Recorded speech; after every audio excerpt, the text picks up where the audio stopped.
नमस्कार मित्रों। तो आज मंगलवार है और सत्यान्वेषण के छठे एपिसोड्स के साथ, छठे अध्याय के साथ मैं आपके समक्ष पुनः मौजूद हूँ।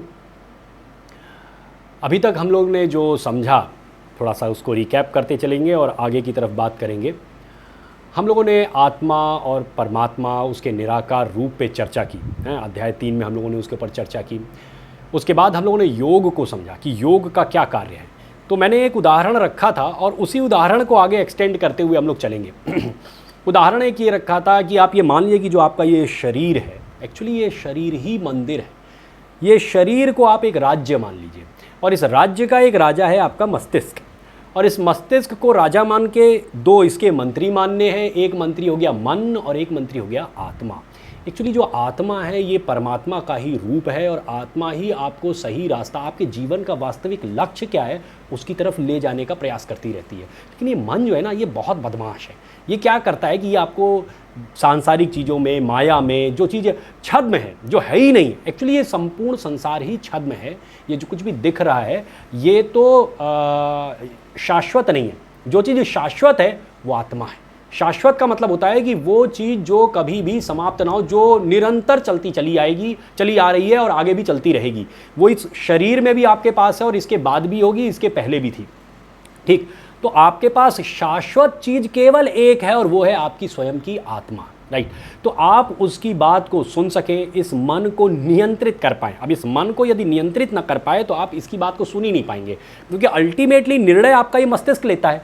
और निर्णय लेते वक्त अगर आपका अपने मन पे, अपनी इंद्रियों पे नियंत्रण नहीं होगा तो ये आपको बहा ले जाएगा और अपने, क्योंकि जो सांसारिक माया है ये बड़ा अट्रैक्ट करती है, बड़ा आकर्षित करती है। और अगर आपकी जो नियंत्रण है वो कमज़ोर पड़ा तो आप उसकी तरफ बह के चले जाएंगे। ठीक, अब आप उसकी तरफ न बहें, है ना, आप उसकी तरफ न बहें, उसी के लिए योग की आवश्यकता होती है। योग रोक के रखता है, योग करता है। किसका, किसके साथ योग करता है? योग का मतलब मैंने बताया था, योग का मतलब जोड़ना।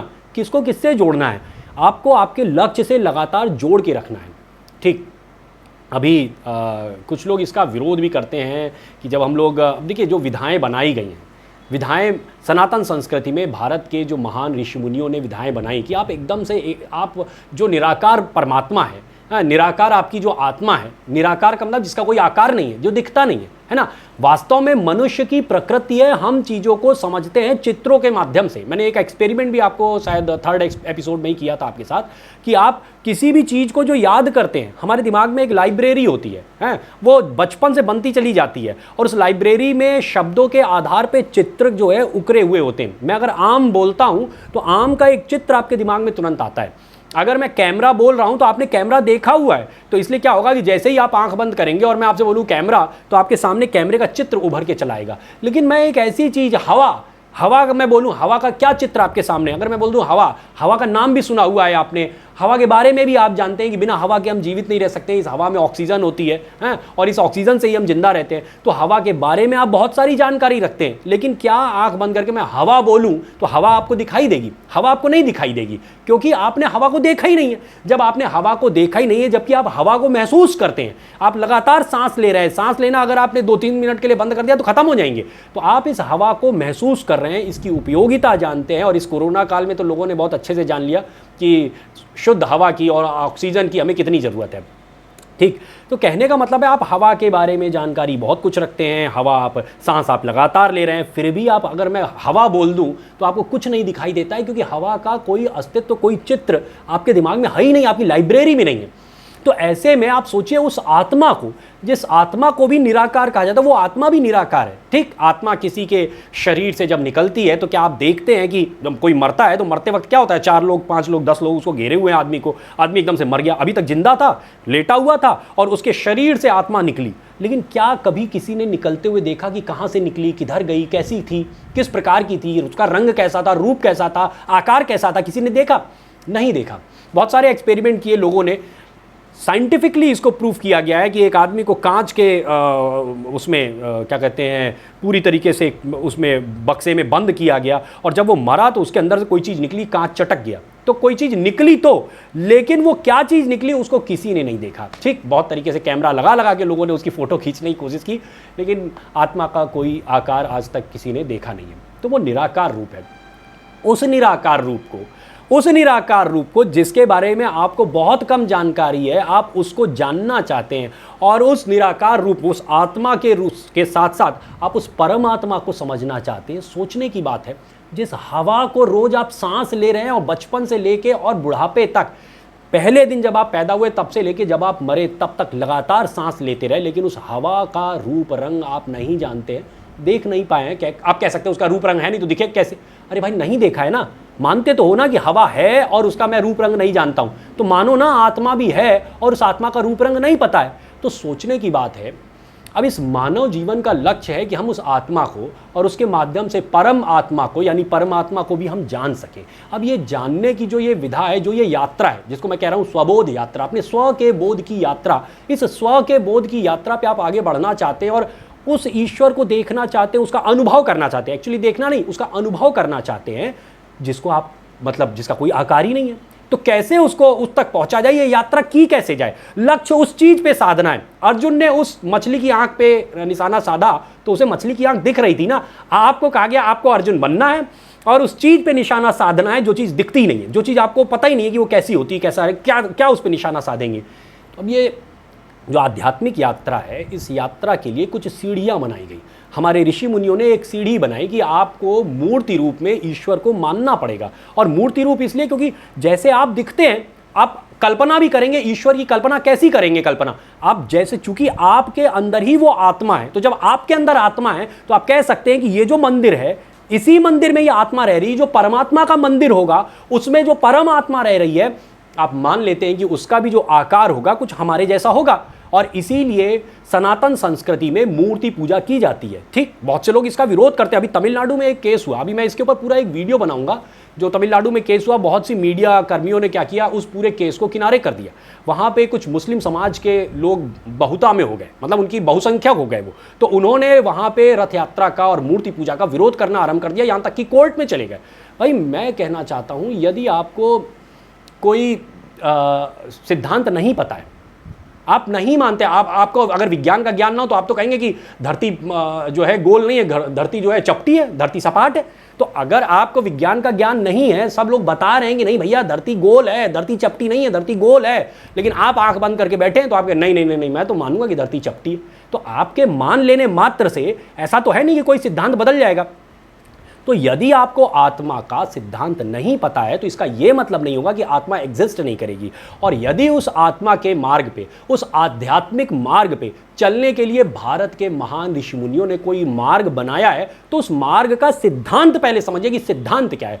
सिद्धांत सीधा सा ये है कि हम उस निराकार को पहले एक आकार रूप में मानते हैं और उस आकार रूप में मान के फिर उस मार्ग पे चलते हैं। धीरे धीरे धीरे धीरे आप जो है उस मार्ग पे चलते चलते, क्योंकि इस मार्ग पे चलने में समस्या सबसे बड़ी क्या आती है, जो ये आपका मन है, ये मन आपको भटकाता रहता है। आपको ध्यान केंद्रित करना है उस ईश्वर के ऊपर, अपनी आत्मा या परमात्मा से जो आपका योग होना है, उस योग के लिए आपको पूरा ध्यान केंद्रित करना है। और ध्यान केंद्रित करने में सबसे बड़ी जो समस्या आती है वो आपके इस मन की आती है।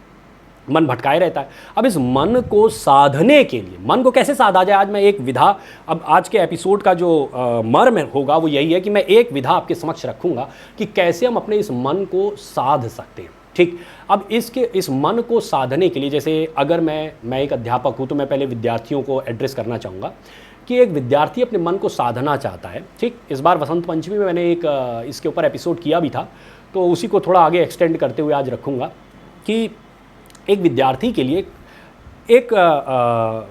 एक ईश्वर की कल्पना की गई। ठीक, और वो ईश्वर का जो रूप रखा गया। ठीक, आप देखिए कि अब कह सकते हैं कि आपने मूर्ति पूजा आप लोग करते हैं और मूर्तियां भी अलग अलग, प्रभु श्री राम क्यों मानते हैं, फिर इसके बाद माता सरस्वती मानते हैं, माता लक्ष्मी मानते हैं, शंकर भगवान मानते हैं, गणेश जी मानते हैं, हनुमान जी मानते हैं, इतने भगवान क्यों मानते हो? हर चीज़ का एक लॉजिक है।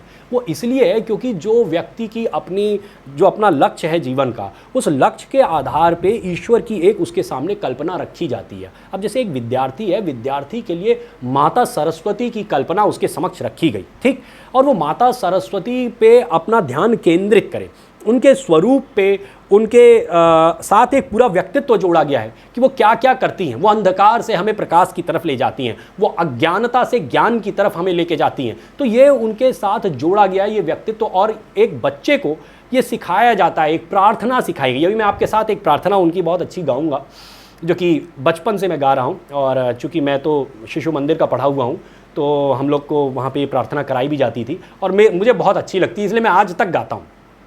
और जब भी ये गा लेता हूँ तो ऐसा लगता है पूरा मन पवित्र हो गया, पूरा मन मस्तिष्क एकदम पवित्र हो गया है, और एकदम चीज़ें एकदम स्पष्ट दिखाई दे रही हैं। ठीक, तो इसलिए जो मन का विचलन है, उस विचलन को नियंत्रित करने के लिए भारत में जो यहाँ के ऋषि मुनि हुए, उन्होंने एक विधा विकसित की कि ईश्वर जो आपका लक्ष्य है उसके अनुसार एक ईश्वर को मानते हुए उनकी आराधना करते हैं, उनकी स्तुति करते हैं, उनका कीर्तन करते हैं, उनका भजन करते हैं। ठीक, तो ये एक विधा है जिसके माध्यम से, जैसे अभी माँ सरस्वती की मैं बात कर रहा था, तो बच्चों के सामने ये रखा गया। और मैं हमेशा अपने भी जो मैं बच्चों को पढ़ाता हूँ, मैं उनसे भी कहता हूँ कि आप जहाँ भी पढ़ते हैं, अपना जो भी स्टडी रूम है, वहाँ पे माँ सरस्वती की एक फ़ोटो लगाइए, ताकि क्या होता है कि आप बार बार जब उन्हें देखते हैं, धीरे धीरे ऐसा होता है, जब स्टार्टिंग में आप ध्यान की मुद्रा में बैठेंगे तो आपका मन आपको विचलित करेगा। आप ध्यान केंद्रित करना चाह रहे हैं किसी बिंदु पर, लेकिन आपका ध्यान नहीं केंद्रित हो रहा है। स्टार्टिंग में ऐसा होगा, लेकिन धीरे धीरे जब आप अपने इस मन को भावों के माध्यम से ही बांधा जा सकता है। बहुत बड़ी बात है, ध्यान से समझिएगा। मन भटकता कैसे है? भावों से ही भटकता है। एक्चुअली मन है क्या? भावों का ही एक सागर है। कभी गलत दिशा में अगर वो लहरें बह गई तो आप गलत दिशा में बह जाते हैं। अगर आपने अब इन लहरों को कंट्रोल करना, इन लहरों को अपने अनुसार बहाना सीख लिया, तो आप मन पर नियंत्रण हासिल कर लेते हैं। तो आपको ऐसे भावों को अपने अंदर विकसित करना पड़ेगा जो पवित्र हों और जो आपको आपके लक्ष्य की तरफ ले जाते हों। इसीलिए एक विद्यार्थी के लिए माँ सरस्वती की कल्पना की गई। अब अगर आप कल्पना ही नहीं करेंगे, आप मानेंगे ही नहीं, तो आप किस पे ध्यान केंद्रित करेंगे? अभी आपको आध्यात्मिक ज्ञान है नहीं, आप उस निराकार रूप को आपने देखा नहीं है, तो इसलिए आपको एक आकार रूप में मां सरस्वती की कल्पना करनी ही होगी। ये वैज्ञानिक मनोवैज्ञानिक रूप से सोच समझ के हमारे ऋषि मुनियों ने इसकी संरचना की है। ठीक, तो आप जहाँ भी स्टडी करते हैं, आप अपने स्टडी रूम में आप माँ सरस्वती की एक फ़ोटो लगाइए। जब रोज़ रोज़ आप उन्हें देख के, जो अभी मैं आपके साथ एक प्रार्थना करूँगा, अभी ये रोज़ प्रार्थना आप करेंगे, ये वंदना उनकी करेंगे, स्तुति करेंगे, पूरे भाव के साथ रम के, उनमें डूब के, उनके चरणों में अपना सब कुछ अर्पित करके जब ये आप रोज़ रोज़ वंदना करते हैं, तो ये भाव इतना पवित्र हो जाता है कि जैसे ही आप माँ सरस्वती की कल्पना करेंगे, आपका मन मस्तिष्क पवित्र हो जाएगा। आपके मन का जो विचलन है वो नियंत्रित होगा। मन आपको नहीं बहा पाएगा, आप उसको पकड़ के ले आएंगे और अपने लक्ष्य की तरफ ले जाएंगे। जैसे एक विद्यार्थी का लक्ष्य क्या है? जब माँ सरस्वती को देखता है तो उसके मन में एक पवित्र भाव आ जाता है कि मुझे विद्यार्जन करना है, मुझे विद्या अध्ययन करना है। ठीक, कुछ नई चीज़ सीखनी है, कुछ नया करना है, लेकिन उस कुछ नए को सीखने के लिए अपने मस्तिष्क को ऊर्जा देनी पड़ेगी। ये जो मन भटका रहा है ना, इस मन को खींच के लाना पड़ेगा। नहीं भैया, ये काम करना है, फिजिक्स पढ़नी है, केमिस्ट्री पढ़नी है, अकाउंट्स पढ़ना है, बायो पढ़ना है, तो अब वो पढ़ने के लिए पहले इस मन को तो नियंत्रित करना होगा ना। अब वो कैसे होगा? मन को नियंत्रित करने का और कोई तरीका ही नहीं है सिवाय इसके कि आप योग, ध्यान, साधना और आध्यात्मिक चिंतन के मार्ग पे चलें। इसलिए बचपन से ध्यान करिए। भारत के जो पुराने समय में आप ध्यान कीजिए कैसे होता था कि बच्चों को गुरुकुल में भेजा जाता था, गुरु के संपर्क में रहते थे और गुरु उनको ढालता था। ठीक, और उनको अपने अनुसार ले जाता था। योग, ध्यान, प्राणायाम, साधना, ये सारी कुछ चीज़ें, आध्यात्मिक ज्ञान, उसको सब देता था, ताकि जो मन का विचलन और भटकाव है इसको वो नियंत्रित करके उसे सही दिशा में ले जाया जा सके। ठीक, तो चलिए अधिक समय ना लेते हुए एक आप मेरे साथ गाइए, एक्सपेरिमेंट मान लीजिए, एक प्रयोग मान लीजिए और ये करके देखिए। आप ध्यान से इस चीज़ को करिए। और मैं फिर वही कह रहा हूँ, कोई आपको कितना भी कहे कि मूर्ति पूजा का विरोध करता हो कि ये क्या तुम लोग मूर्ति पूजा करते हो, आप उनको स्पष्ट कहिए यही एक और एक मार्ग माध्यम है, एक मात्र माध्यम है पहली सीढ़ी चढ़ने का, कि हम आध्यात्मिक मार्ग पे आगे बढ़ सकें। ठीक, तो माँ सरस्वती की हम लोग एक आराधना करेंगे और आप देखिए जैसे जैसे आप आगे बढ़ेंगे, होना ये चाहिए कि जब आप उनकी आराधना कर रहे हैं, आप आंखें बंद कर लेंगे तो आपके नेत्र पटल पे, इस नेत्र पटल पे माँ सरस्वती की पूरी तस्वीर उभर के आनी चाहिए, एक उभर के आनी चाहिए। ठीक, उन्हीं पे ध्यान आपको केंद्रित करना है। लेकिन ये पहली बार में नहीं होगा, जब रोज रोज रोज रोज आप करेंगे तो और कुछ नहीं दिखेगा। आज मैं जब वंदना करता हूँ तो मुझे कुछ नहीं दिखाई देता है, सिर्फ माँ सरस्वती की फ़ोटो दिखाई देती है और मैं अपने पूरे भाव के साथ उनके चरणों में स्वयं को अर्पित करते हुए, ये जो दो हाथ के दो अंगूठे होते हैं, इनको मैं इस तरीके से मानता हूँ कि ये माँ सरस्वती के दो चरण कमल हैं और मैं उनको ऐसे माथे पे लगाते हुए नमस्कार करता हूँ और उसके बाद फिर उनकी आराधना करता हूँ। ठीक, तो चलिए वंदना करते हैं। और वंदना करने से पहले चूँकि ये वंदना संस्कृत में, और संस्कृत बहुत ही मीठी भाषा है और बहुत ही साइंटिफिक लैंग्वेज है। आप ये समझिए कि बार बार जब आप इन श्लोकों का, इन वंदनाओं का, इन प्रार्थनाओं का आप उच्चारण करते हैं, तो ये जब आप उच्चारण करते करते और शुद्ध उच्चारण करना आप सीख जाते हैं, तो धीरे धीरे आपके आसपास जब भी आप वंदना करते हैं तो एक पूरा ऑरा डेवलप होता है, ठीक। और इस ऑरा की पवित्रता तभी है जब आपके मन में कोई और विचलन ना हो, इस मन को आप पूरी तरीके से नियंत्रित कर सकें। तो इस वंदना को पूरे भाव से करने के लिए पहली आवश्यकता यह है कि आप उस वंदना का मतलब समझते हैं, क्योंकि आज आम तौर पे लोग संस्कृत बहुत अच्छी नहीं जानते हैं, ठीक। तो अगर आपको संस्कृत का ज्ञान नहीं है तो आप पता चला आपने श्लोक तो पूरा पढ़ लिया, आपने वो पूरी वंदना तो कर डाली, लेकिन वो जो भाव आपके अंदर आना चाहिए था, इन भावों से ही तो आप इस मन को नियंत्रित करेंगे, वो भाव ही नहीं आ पाया। तो इसलिए आपको कोई भी वंदना करने से पहले कोई भी श्लोक आप गाइए, कोशिश करिए कि उसका हिंदी अर्थ ढूंढिए, हैं, कुछ नहीं, गूगल करिए, गूगल करके मिल जाएगा। मैं भी कोई संस्कृत का बहुत बड़ा ज्ञाता नहीं हूँ, लेकिन मैं क्या करता हूँ कि उस जो भी वंदना करता हूँ उसका अर्थ ढूंढता हूँ, उस अर्थ को समझता हूँ, क्योंकि तब जाके उसको जब आप समझ लेते हैं, फिर उस पूरे भाव के साथ उसको गाते हैं, तो उसका जो वास्तविक स्वरूप था, जब हमारे किसी ऋषि ने इस वंदना का, इस श्लोक का निर्माण किया होगा, तो जिस भाव के साथ, जो सोच के निर्माण किया होगा, जिस तरीके से वो गाते होंगे, शायद उसके 2-4-5% 10% तक हम लोग पहुंच पाएँ। और अगर जितने ज़्यादा उनके भाव तक हम पहुंच पाएंगे, उतना ही अच्छा इस वंदना का लाभ हमें मिलेगा। तो मैं एक वंदना आपके समक्ष माँ सरस्वती की करने वाला हूं। या कुंदेंदु तुषार हार धवला। पहले इसका अर्थ समझते हैं। ये 2 स्टेंजा में है, तो पहला है जिसका अर्थ ये है, पहले अर्थ रख देता हूं, फिर हम लोग साथ में गाएंगे, ठीक। जो विद्या की देवी भगवती सरस्वती कुंद के फूल, चंद्रमा, हिमराशि और मोती के हार की तरह धवल वर्ण की हैं, ठीक। तो देखिए उनके स्वरूप का वर्णन किया जा रहा है, ताकि आप जब नेत्र बंद करें तो उनका जो स्वरूप है वो पूरा आपके समक्ष है। धवल वर्ण की हैं और जो श्वेत वस्त्र धारण करती हैं, ठीक। उनके वस्त्र की बात आपको बताइए, ताकि आपको कल्पना आपको करनी है ना, तो कल्पना पूरी सामने आनी चाहिए। धवल वर्ण की है और जो श्वेत वस्त्र धारण करती हैं, जिनके हाथ में वीणा दंड शोभायमान है। हाथ में आपको मानना है क्या? वीणा दंड शोभायमान है, जिन्होंने श्वेत कमलों पर आसन ग्रहण किया हुआ है, तथा ब्रह्मा, विष्णु, महेश आदि देवताओं द्वारा जो सदा पूजित हैं, वही संपूर्ण जड़ता और अज्ञान को दूर करने वाली माँ सरस्वती हमारी रक्षा करें। तो आप देखिए इस वंदना में हम उनके पूरे स्वरूप की चर्चा कर रहे हैं। इसके बाद हम ये भी बता रहे हैं कि ब्रह्मा, विष्णु, महेश, जिन्हें हम देवादिदेव महादेव कहते हैं, वो भी इनकी वंदना करते हैं, ऐसा कहा जा रहा है। दूसरे स्टेंजा का मतलब है कि जिनका रूप श्वेत है, जो ब्रह्म विचार की परम तत्व है। ब्रह्म विचार है, यानी कि ब्रह्म के परम तत्व को हम जानना चाहते हैं, उस विचार की, वो परम तत्व है जो सब संसार में फैली हुई हैं, सर्वत्र व्याप्त है, ठीक। जो हाथों में वीणा और पुस्तक धारण किए रहती हैं, अभय देती हैं। हम जब भी भय में होते हैं तो हम सबसे पहले किसको याद करते हैं? अपनी माँ को। एक बच्चा होता है, सबसे पहले किसको याद करता है? अगर डरा हुआ होता है, घबराता है, तो किसको याद करता है? अपनी माँ को याद करता है। तो इसीलिए बच्चों के लिए भी विद्या की देवी के रूप में माँ सरस्वती की कल्पना की गई है, ठीक। किसी देवता की कल्पना नहीं की गई, माँ की कल्पना की गई, जो अभय देती हैं, मूर्खता रूपी अंधकार को दूर करती हैं, हाथ में स्फटिक की मणि की माला लिए रहती हैं, कमल के आसन पर विराजमान रहती हैं, बुद्धि देने वाली हैं। उन आद्या परमेश्वरी भगवती सरस्वती माँ की मैं वंदना करता हूँ, मैं वंदना करता हूँ। तो आइए गाते हैं इसको। आंखें बंद कर लेंगे और जो अभी हम लोगों ने पूरी व्याख्या समझी है, वो माँ सरस्वती आपके समक्ष है। और बिना म्यूज़िक के गा रहा हूँ, किसी म्यूज़िक को नहीं लगा रहा हूँ, क्योंकि आपको पहले ही मैंने बताया था म्यूज़िक की वजह से क्या हो रहा है, वीडियोज़ में क्रेडिट क्लेम कर दे रहे हैं लोग कि उन्होंने कॉपीराइट क्लेम कर दे रहे हैं, वो ठीक नहीं है। तो इसलिए देखिए, पिछला वीडियो मैंने बिना म्यूज़िक के गाया था, तो उस पर कॉपीराइट क्लेम नहीं आया। ओके, तो चलिए बिना म्यूज़िक के ही गाएंगे। या कुंदेन्दु तुषार हार धवला, या शुभ्रवस्तावृता, या वीणावरदण्डमण्डितकरा, या श्वेतपद्मासना, या ब्रह्माच्युतशङ्कर प्रभृतिभिर् देवै सदा वन्दिता सा मां पातु सरस्वतीं भगवतीं निःशेषजाड्यापः।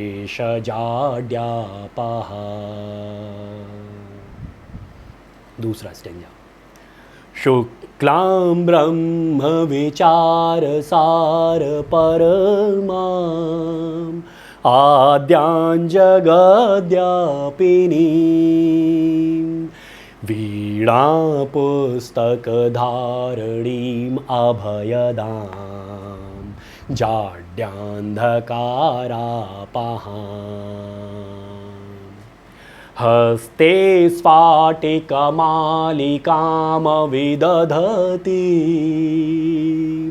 पद्मासने संस्थितां वन्दे तां परमेश्वरीं भगवतीं बुद्धिप्रदां शारदां बुद्धिप्रदां शारदां। तो हे माँ शारदे, हमें बुद्धि प्रदान करिए। तो आप धीरे धीरे जब रोज़ इसको गाएंगे तो ये भाव आपके अंदर विकसित होता चला जाएगा कि मैं माँ सरस्वती के चरणों में अपने आप को पूर्णतः समर्पित करके और ये वंदना कर रहा हूँ। तो ये जो मन का भटकाव, जो मन आपको विचलित करना चाह रहा है, ये मन आपको नहीं भटका पाएगा और आप अपना योग कर पाएंगे। योग कर पाएंगे मतलब अपना जुड़ाव कर पाएंगे अपने लक्ष्य से। जैसे एक विद्यार्थी की बात की जाए तो उसका लक्ष्य क्या है? विद्यार्जन से वो स्वयं को जोड़ पाए। तो उसके जोड़ने के लिए उसकी एक माँ सरस्वती की आराधना इसलिए भी आवश्यक है कि वो अपना एक माइंडसेट जो है वो उस डायरेक्शन में पूरी तरीके से लगा सके, मन के भटकाव को रोक सके। ठीक, तो आज के चर्चा के लिए इतना ही रखते हैं। अब हम लोग सीधे आ जाते हैं, आज मंगलवार है और हर बार की तरह हनुमान चालीसा करेंगे और बिना म्यूज़िक के करेंगे। श्री गुरु चरण सरोज रज निज मनु मुकुर सुधारि बरनउँ रघुबर बिमल जस जो दायक फल चारि बुद्धिहीन तनु जानिके सुमिरो पवन कुमार बलि बुद्धि विद्या देहु मोहि हरहु कलेस विकार। जय हनुमान ज्ञान गुण सागर जय कपीस तिहु लोक उजागर रामदूत अतुलित बल धामा अंजनी पुत्र पवन सुत नामा महावीर विक्रम बजरंगी कुमति निवार सुमति के संगी कंचन बरन बिराज सुबेसा कानन कुंडल कुंचित केसा हाथ वज्रो ध्वजा बिराजय कांधे मूज जनेऊ साजय शंकर सुवन केसरी नंदन तेज प्रताप महाजगबंदन विद्यावान गुणीयति चातुर राम काज करिबे को आतुर प्रभु चरित्र सुनिबे को रसिया राम लखन सीता मन बसिया सूक्ष्म रूप धरि सियहि दिखावा बिकट रूप धरि लंक जरावा भीम रूप धरि असुर संहारे रामचंद्र के काज संवारे लाए सजीवन लखन जियाए श्री रघुबीर हरषि उर लाए रघुपति कीनी बहुत बड़ाई तुम मम प्रिय भरतहि सम भाई सहस बदन तुम रोजस गावें अस कहीं सिरपति कंठ लगावें सनकादिक ब्रह्मादि मुनीसा नारद सारद सहित अहिसा जम कुबेर दिगपाल जहाँ ते कवि कोविद कहि सकै कहाँ ते तुम उपकार सुग्रीवहि कीना राम मिलाए राजपद दीना तुमरो मंत्र विभीषण माना लंकेश्वर भय सब जग जाना जुग सहस्त्र जो जन पर भानु लील्योताहि मधुर फल जानु प्रभु मुद्रिका मेलि मुख माहि जलधि लांघि गए अचरज नाही दुर्गम काज जगत के जेते सुगम अनुग्रह तुमरे तेते राम दुआरे तुम रखवारे होत न आज्ञा बिनु पैसारे सब सुकल हैं तुम्हारी सरना तुम रक्षक काहू को डरना, आपन तेज संहारो आपै, तीनों लोक हाँकते कांपै, भूत पिशाच निकट नहीं आवे, महावीर जब नाम सुनावे, नासै रोग हरै सब पीरा, जपत निरंतर हनुमत बीरा, संकट ते हनुमान छुड़ावे, मन क्रम बचन ध्यान जो लावे, सब पर नाम तपस्वी राजा, तिनके काज सकल तुम साजा, और मनोरथ जो कोई लावे, सोई अमित जीवन फल पावे, चारु जुग पर ताप तुम्हारा, है प्रसिद्ध जगत उजियारा, साधु संत के तुम रखवारे, असुर निकंदन राम दुलारे, अष्ट सिद्धि नौ निधि के दाता, असबर दीन जान की माता, राम रसायन तुम्हारे पासा, सदा रहो रघुपति के दासा, तुमरे भजन राम को पावे, जन्म जन्म के दुख बिसरावे, अंत काल रघुबरपुर जाई, जहाँ जन्म हरि भक्त कहाई, और देवता चित्त न धरई, हनुमत से ही सर्व सुख करई, संकट कटै मिटै सब पीरा, जो सुमिरै हनुमत बलबीरा, जय जय जय हनुमान गोसाई, कृपा करहु गुरुदेव की नाई, जो शत बार पाठ कर कोई, छूटहि बंदी महासुख होई, जो यह पढ़े हनुमान चालीसा, होए सिद्धि साखी गौरी सा, तुलसीदास सदा हरि चेरा, की जय नाथ हृदय महाडेरा, पवन तनय संकट हरन मंगल मूर्ति रूप, राम लखन सीता सहित, हृदय बसहु सुरभूप, सियावर रामचंद्र की जय, पवन सुत हनुमान की जय, सियावर रामचंद्र की जय, पवन सुत हनुमान की जय। तो कुल मिला के आप देखिए, हर एक चीज़ का जो सनातन संस्कृति में बनाया गया है, उसका अंतिम लक्ष्य यही है कि हम स्वयं का योग अपने परम लक्ष्य यानी उस ईश्वर, उस परम तत्व को जानने के साथ कर सके। जिस वक्त आप ये हनुमान चालीसा पूरे मन से लय में पूरा डूब के गा रहे होते हैं, आपका मन कहाँ आपको भटका सकता है? आपको भटकाने का काम सिर्फ आपका मन करता है, और उसी को नियंत्रित करना ही योग कहलाता है। उसको कैसे कर लेके आए और अपने परम लक्ष्य से स्वयं का योग कर सके, उसी के लिए ये सारी विधाएं हमारे महान ऋषि मुनियों ने विकसित की हैं। जो इनका विरोध करते हैं, करते रहें, वो अज्ञानता में पढ़ें, उन्हीं के 10 पीढ़ी पहले के जो लोग थे वो यही मूर्ति पूजा करते थे, वो यही सारी विधाओं को मानते थे, वो भी आध्यात्मिक मार्ग पे चलते थे। आज वो अज्ञानता के मार्ग पे चल रहे हैं, ठीक है, उनको भी बताएंगे। ये वीडियो कोई मैं किसी एक संप्रदाय, एक समुदाय के लिए नहीं बनाता हूँ, सभी के लिए। देखो भाई, सीखो, समझो, वास्तविकता तक तो पहुंचो। आप वास्तविकता को सीधे नकार कैसे सकते हो? एक बॉडी को यूं छोड़ा जाता है, ये चीज नीचे गिर रही है, ये विज्ञान है कि ग्रेविटेशनल फोर्स होता है और ग्रेविटेशनल फोर्स इसको नीचे खींचता है, तो ये आपको आज पता है, तो आप इसके ऊपर बात कर रहे हैं। यदि आपको ग्रेविटेशनल फोर्स की जानकारी नहीं है, मान लीजिए कि आज से 500 साल पहले लोगों को ग्रेविटेशनल फोर्स की जानकारी नहीं थी, तो क्या इसको अगर छोड़ा जाता था तो ये नीचे नहीं गिरती थी? तब भी नीचे ही गिरती थी, है कि नहीं? तो ये चीज नीचे ही गिर रही थी, आज भी नीचे ही गिर रही है, ठीक। तो इसलिए यदि आपको कोई सिद्धांत नहीं पता है तो मेरे भाई इसका ये मतलब नहीं है कि वो विज्ञान, वो ज्ञान एग्जिस्ट ना करता हो। वो ज्ञान एग्जिस्ट करता है, आपको नहीं पता है, ठीक। चलिए, शांति पाठ के साथ आज के कार्यक्रम को समाप्त करेंगे।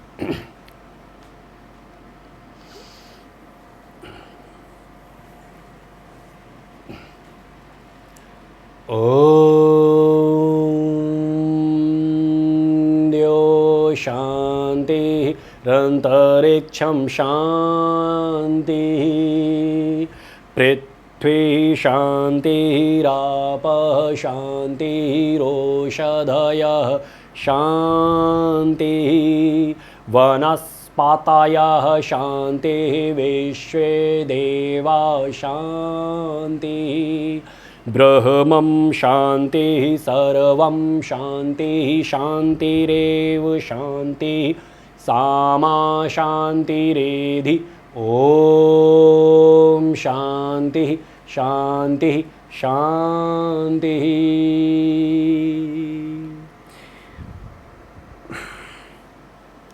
देवलोक, अंतरिक्ष व पृथ्वी सभी शांति एवं कल्याण देने वाले हों।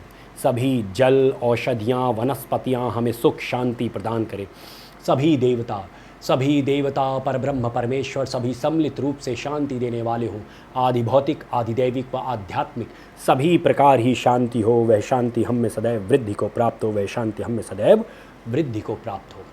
तो ये भारत के महान ऋषि मुनियों ने, भारत भूमि में जन्म लिए उन महान ऋषि मुनियों ने हम लोग के लिए ये जो आध्यात्मिक ज्ञान की गंगा बहाई है, इसमें डूबकर आप वास्तव में इसी में केवल नहाकर, इसी में आप स्नान करके आप अपने इस मन को नियंत्रित करके अपने उस परम तत्व, अपने उस परम लक्ष्य से योग कर सकते हो। उस परम योग से अपने आप को जोड़ सकते हैं। जय हिंद, जय भारत, जय माँ भारती। ओम नमो भगवते वासुदेवाय, ओम नमो भगवते वासुदेवाय। जय हो भोलेनाथ की, जय हो पवन पुत्र हनुमान की, जय माँ सरस्वती। अगले एपिसोड में फिर मिलेंगे आध्यात्मिक गंगा की किसी अन्य धारा को चर्चा करते हुए। धन्यवाद।